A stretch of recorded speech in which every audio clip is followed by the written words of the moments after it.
If you want to track stock inventory in Docket Manager, first you'll go to Settings, and then under Dockets, you'll go to General. You want to make sure that your Track Stock Inventory setting is set to Yes.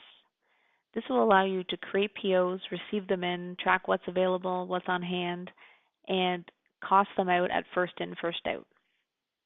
If you're not tracking inventory, you can still use the PO system. You just can't receive any inventory in and track any extras that are left over. So going to look at a couple stocks, we'll go to Inventory, and first we'll look at a 14 point. So as you can see, this has a 500 package quantity and a minimum level of 1,000. It currently has both 500 on hand and available.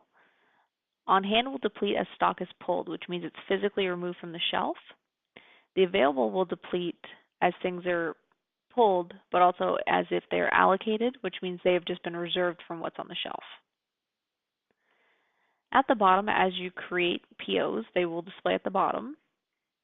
As you deplete those POs, the orders will actually be displayed beneath them to show how much each order has taken from the PO. If at any time that you do a manual inventory count to confirm your numbers, if you need to make an adjustment, you can just hit the adjustment button. It'll add to the oldest PO that has inventory in it, or subtract. Going back out to look at another stock, we have a 20-pound bond. This has a 5,000 package quantity and no minimum, and it currently has 5,000 on hand and 5,000 available. So as you work through your jobs for the day and identify what needs to be used and ordered, we'll go into production, and first we'll start in the digital queue, and we'll go into our job.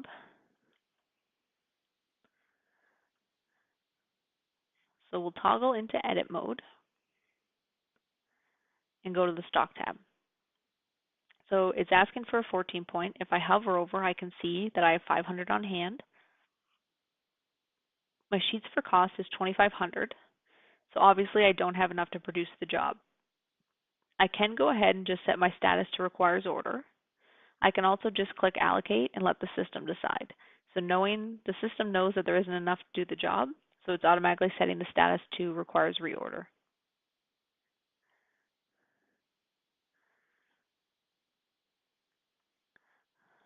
Going to look at another job.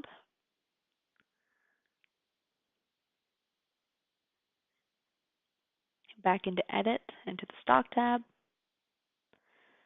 This job needs 20-pound bond.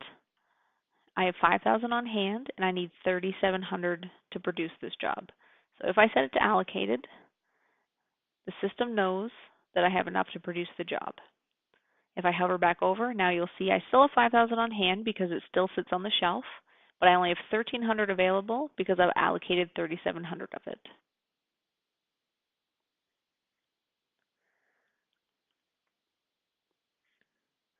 Going back into production, we'll get one more. So on the stock tab, it's the 20-pound bond again, knowing that we only have 1,300 available.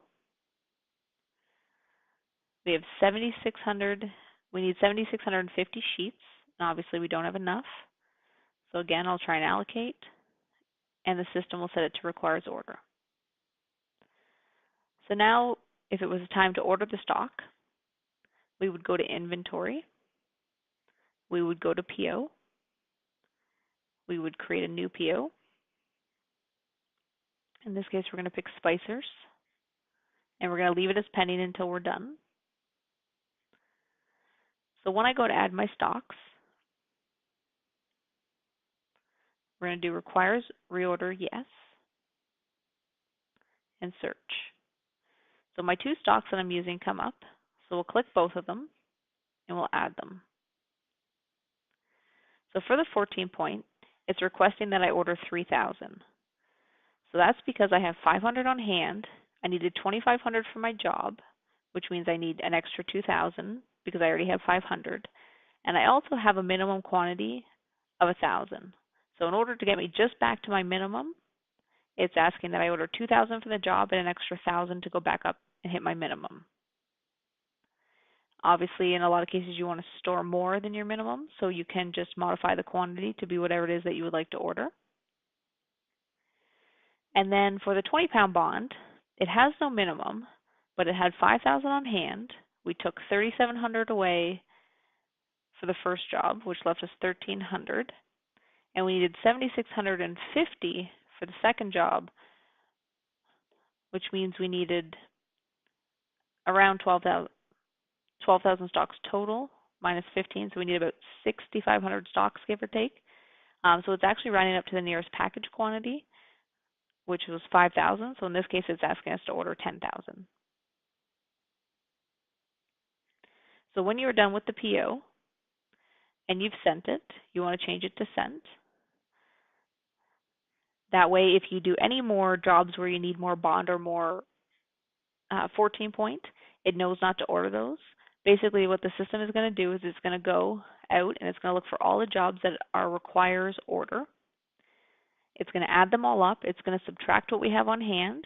It's going to subtract what's already on order, and it's going to add in whatever the minimum is. So it always knows the running total that you need to order for that particular day.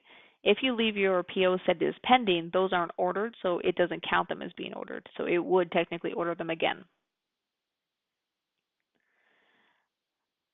So on the day that you want to, the next day the stock shows up and you want to receive them, we just go to inventory and PO.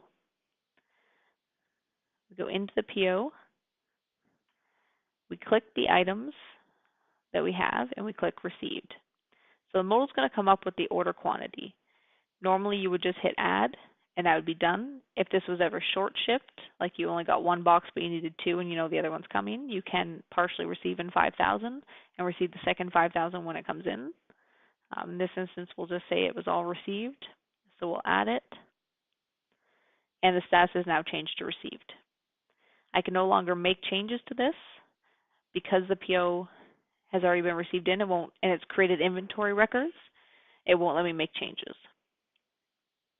So going back to those inventory, we'll go to the 14 point, and we'll see there's my PO, the order date, how much I ordered, and how much is left. So once the inventory is in, we want to go put it on those jobs that we were working on. So in the digital queue, I wanted to produce this job. So now I'll go and I'll allocate the stock that I need.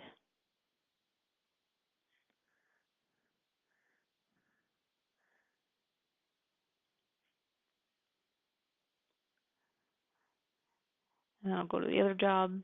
And maybe this one we're actually running right now. And I've actually taken the stock, so this one I'll actually just pull.